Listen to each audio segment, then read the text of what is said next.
everybody. Good morning. Is everyone pumped up? How many went to the gym already this morning? Oh man, that's weak. I shouldn't have asked that question. I didn't want to start the whole thing off negative. Come on. Speaking of the gym, you look like you've been hitting the iron a little bit, sir. Well, no. I do my training every day. I mean, it's like, it's kind of like, you know, I'm an addict. And I'm addicted. I have to go to the gym every morning. I have to do some cardiovascular training all the time. And it just makes me feel better the whole day. So I always do something. And then it's also good when in half decent shape. I don't call myself being in shape. I call myself being in half decent shape. And that means that if I do a movie or something like that, and you know, a director requests, like just this last time, 478, which we shot right here in Columbus, the director didn't want me to be, you know, ripped. He wanted me to do a shower scene and to look a little like a normal Russian kind of a construction worker, and not like a bodybuilder.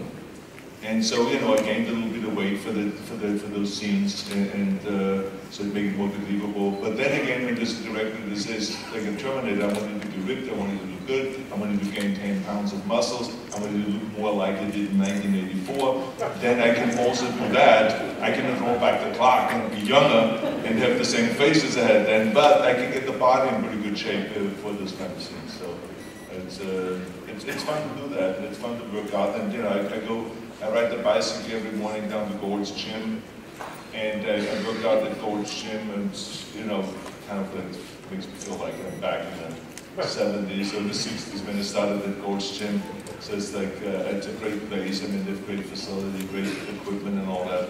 And then I work out at night at home also before I have dinner. I do a little bit, like 30 minutes, 45 minutes of cardio training. And you had your old training partner, I saw in some pictures from the Mecca from Gold's Gym, your buddy Franco, and they're still pumping iron. Great to see you guys.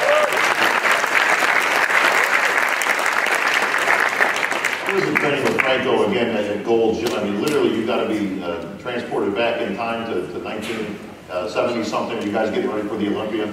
Well, you know, Franco has been a dear friend of mine now for 50 years. I met in Franco in 1965, and it was in Stuttgart, Germany, at the European Championships in bodybuilding and powerlifting. Franco won the powerlifting championships in his weight category, and I won the junior Mr. Europe competition. It was in October 31st, 1965, and so since then we have become friends.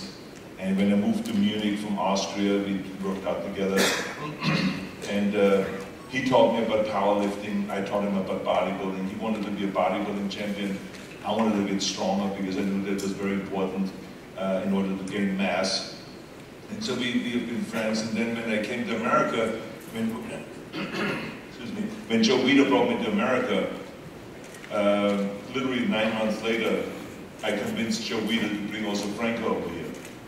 Now, Joe Weider at that point had no patience for little people. You know, so he said, no, it's only, I even exaggerated, you know, Frank is 5'3", but they said he's 5'5". And he's a monster and all this kind of stuff, but it meant nothing to Joe. Joe saw the pictures, Frank was standing next to me, and he says, why would I bring over a little guy?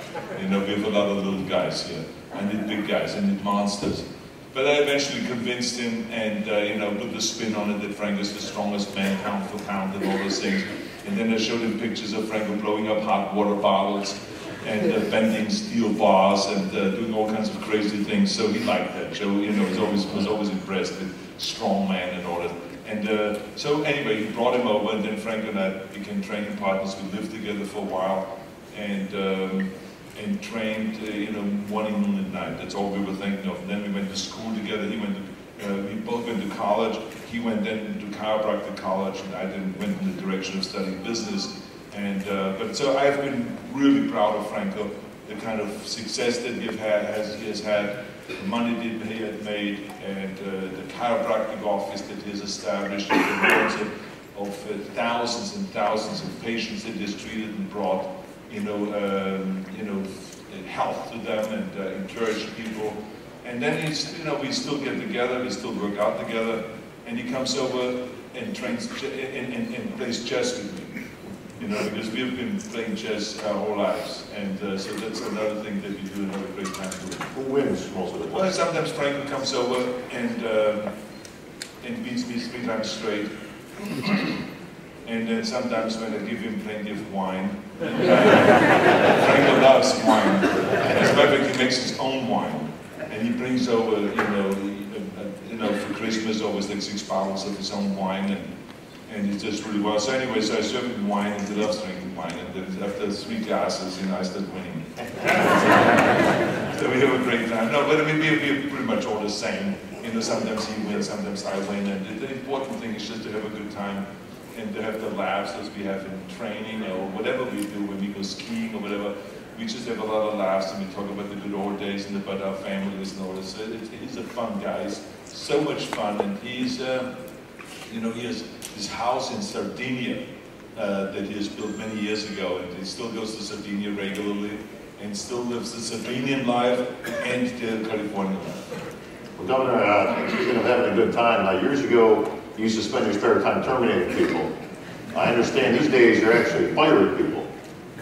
That's right, yes. I just finished the last show of The Celebrity Apprentice, and that was a lot of fun to do. I mean, I've never done a reality TV show before, and I thought that we picked some really great celebrities, and we had some great boardroom meetings, and there was a lot of firing going on, and it was a fun thing to do.